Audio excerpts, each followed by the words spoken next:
Harry, it is 5 good comic book covers today, and we are getting close to 50 of these videos existing. These videos are where I show 5 covers. I'm not saying they are the greatest covers ever made. I'm just saying that they are good. I have got 5 of them that I have picked out to show you. Who is on first? Who? Yeah, that's what I asked. No, who is on first? That was a routine by Abner and Costigan, a new double act making quite a ruckus on the comedy circuit. Cable's number 3 is on first this time though. Not a person or a comic called Cable's number 3, with its cover by Ariel Olivetti. We have Cables out of his element, having to look after a baby in a war zone. At first I was thinking that this baby is the size of a gerbil. But no, remember, Cables is a big macho man who watches gladiator movies. The wonky scale, I think, is accurate to the character, or to the exaggerated portion of his physique.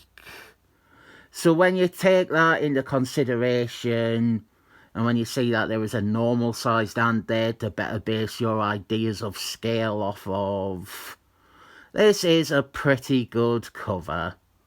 Ardent, battle-worn soldier boy and tiny gerbil baby. Quite an ugly baby too. Put your hands up for Justice League Detroit. Oh, what do you know? Nobody in the club put their hands up for Justice League Detroit. This is Justice League of America, issue 245, from the Justice League Detroit run. And this is when Justice League Detroit had the boldness to think that they were a legitimate enough Justice League team to do the annual crossover with the Justice Society of Superheroes. This is Captain Steel after he'd been clobbered by the Captain Steel from the past, the one from the Stir-Fry Squadron.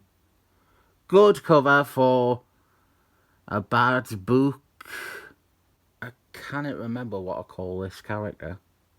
This is, let's call him Ransack the Reject.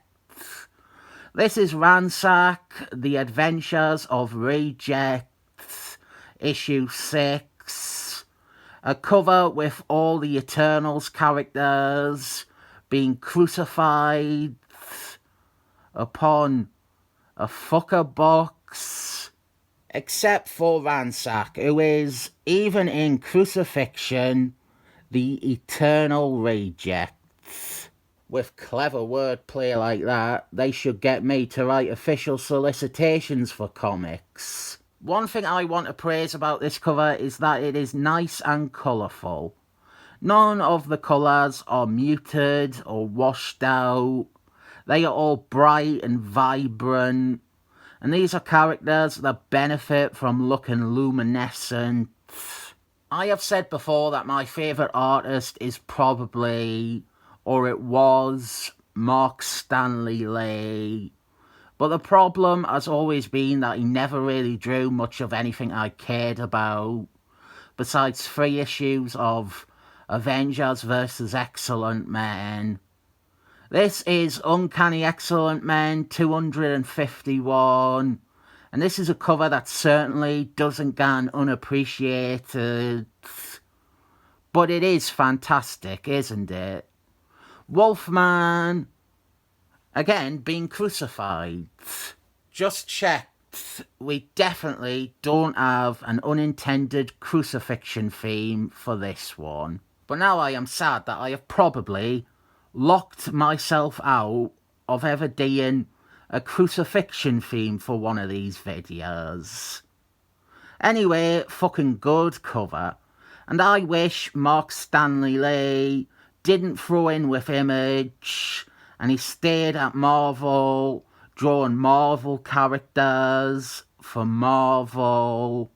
I suppose you could say that this isn't the ground, and it's just something that is in the way, and that maybe Galactus Man is being crucified underneath it, and we cannot see it. Well, this is the Fantastic Force Annual from 2001. Dr. Droom is in it, but don't hold that against the cover. We have the skull of Galactus Man crash landing on Earth.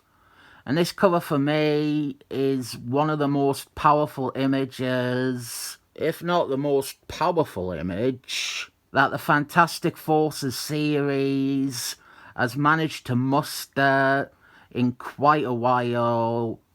This cover is by Keith Magoo, and I had to triple check that I had never featured this in a covers video already. That was Hawaii 5-0 Good Comic Book Covers.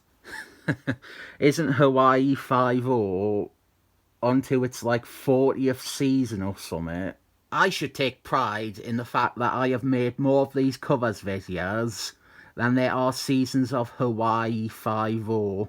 These were covers and there were 5 of them. Did you like any? I'll give them the 7 thumbs up and then some.